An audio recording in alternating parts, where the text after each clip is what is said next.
Johnson, WSAZ, making a difference. With Alert Day coverage now, this is Wave News.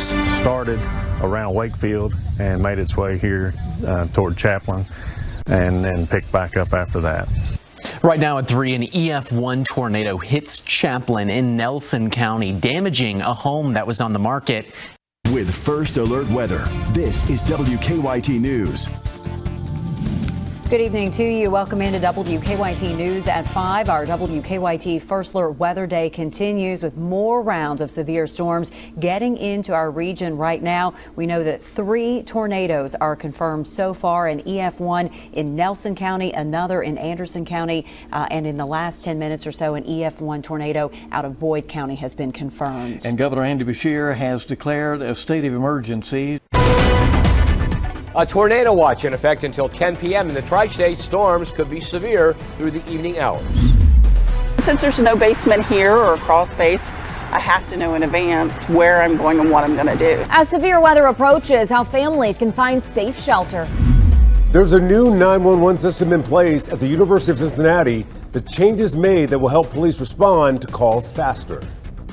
This is a Fox 19 Now First Alert Weather Day.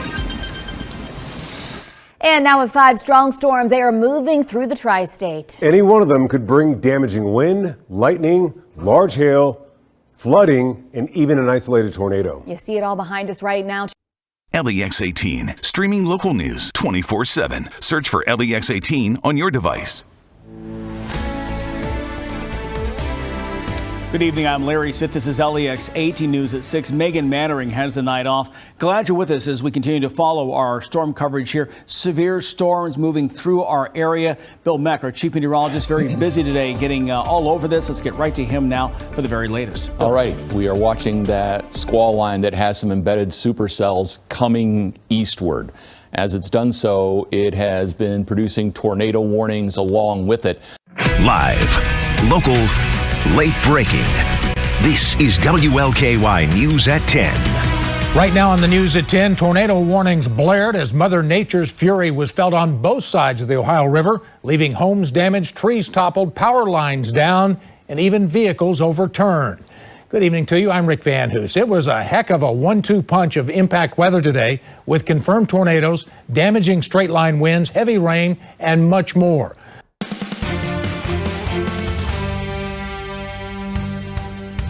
Tornadoes, high winds, strong storms take their toll on homes, even semi-trucks across Kentuckiana.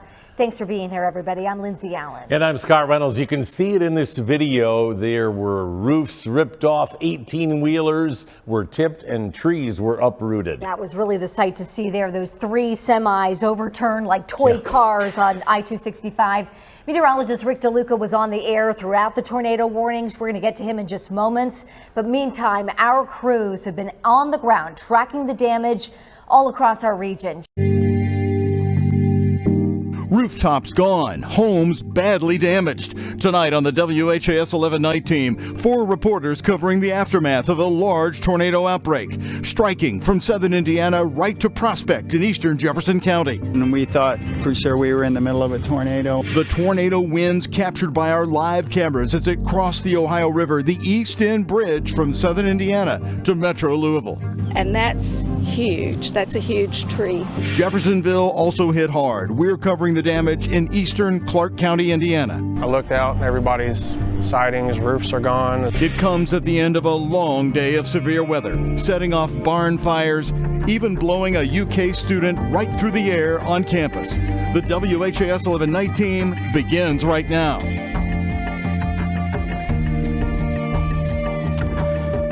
And right now, we're bringing you the very latest information we have. Tonight, on the eve of one of the worst tornado outbreaks in American history, tornadoes on April 3rd, 1974, tornadoes we've never forgotten in this city. We are reliving history with stories of survival here on April 2nd.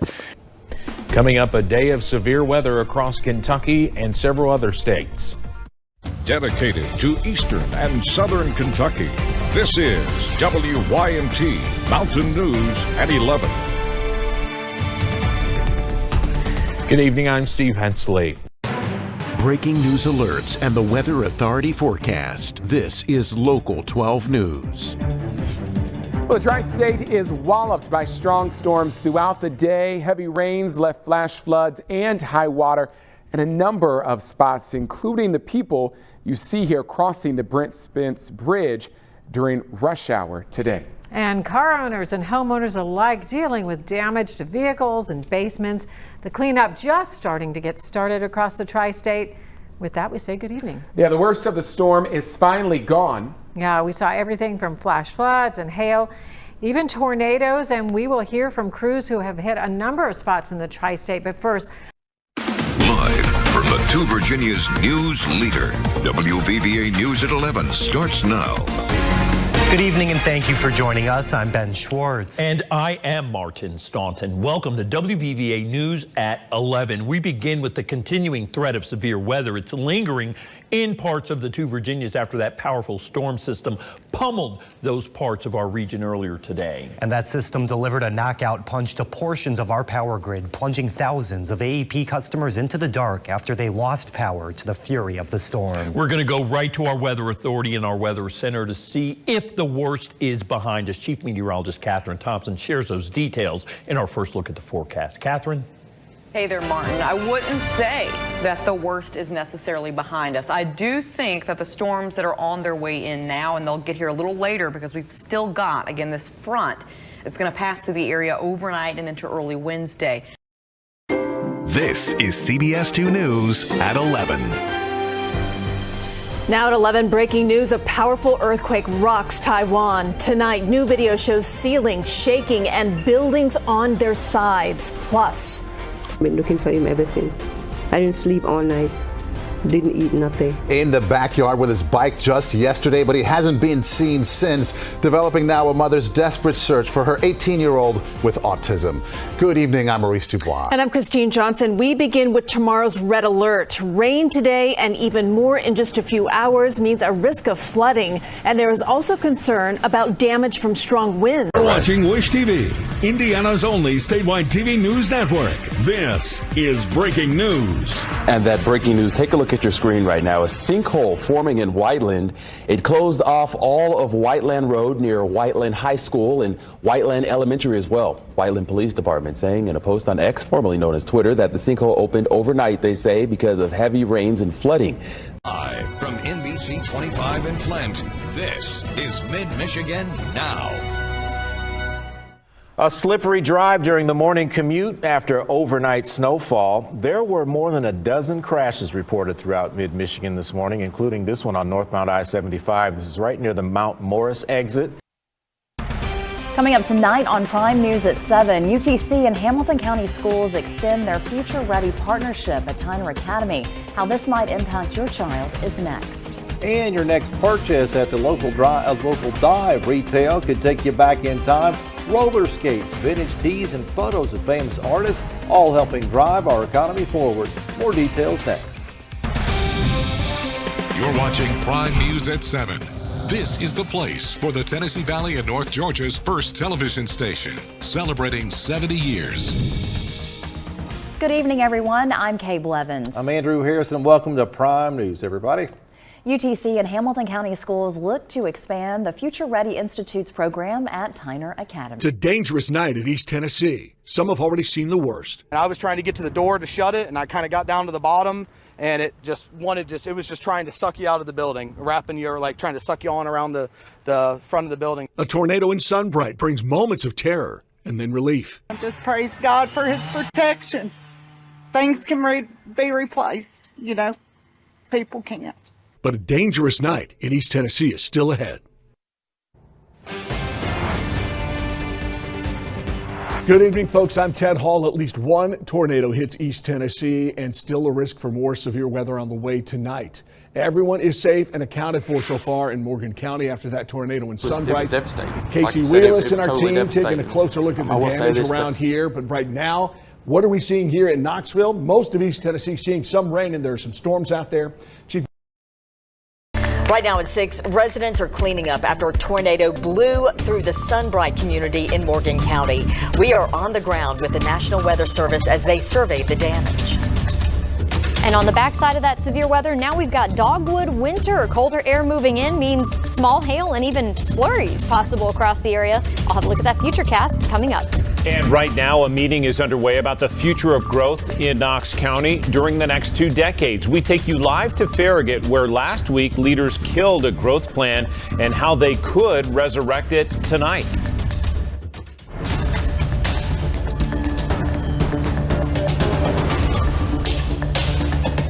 Ten News in High Definition is sponsored by Premier Family of Dealerships. 10 News on WBIR starts now.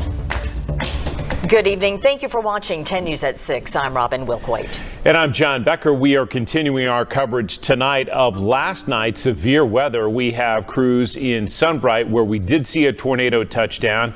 We will get to 10 News reporter Lauren Davis in just a moment. But first, I know we have a lot to do.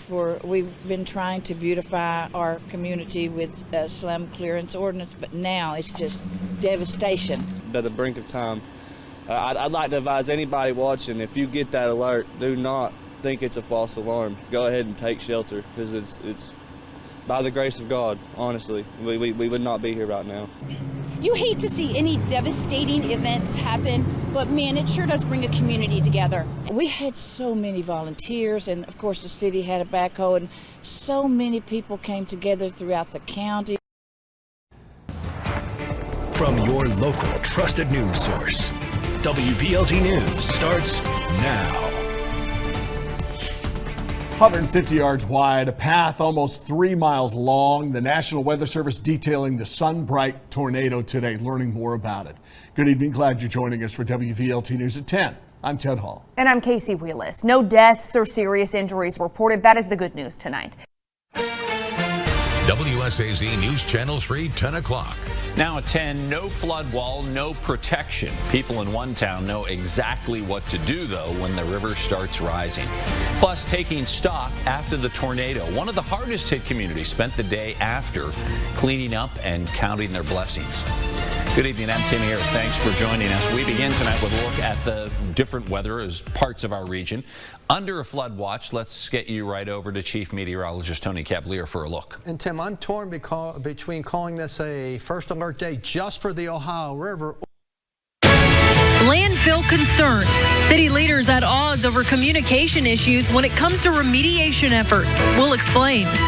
Plus, animal shelter crisis. We're pretty desperate right now. How you can help a local shelter that's in a dire situation. And a popular summer spot in the region seeing much needed upgrades. We'll show you tonight on News 5 at 11. From WCYB, this is News 5, tonight at 11. Thanks for joining us tonight on News 5 at 11. I'm Casey Getz-Chris, and it seems like, feels like it's a lot different than it did yesterday about this time. Definitely a lot different, definitely a lot chillier in the studio and outside. Yes. Chief Meteorologist Dave Dirks joining us now to tell us hopefully it'll warm up eventually. Well, of course, eventually, but we've got a couple of days to work that out, that's for sure, because we are much colder right now than... This is KDKA TV News at 11.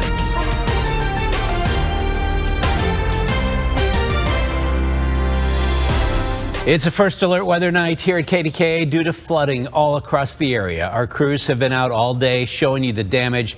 Take a look at these images captured by the KDKA drone team showing just how high the floodwaters have been reaching. The rain's causing problems for people around the area, from flooded basements to road closures, even landslides. The worst slide we've seen today is this one. The KDKA drone team taking flight at the Washington-Greene County border, where a big chunk of the hill across from 10 Mile Creek Park gave way, leaving a structure hanging over the edge.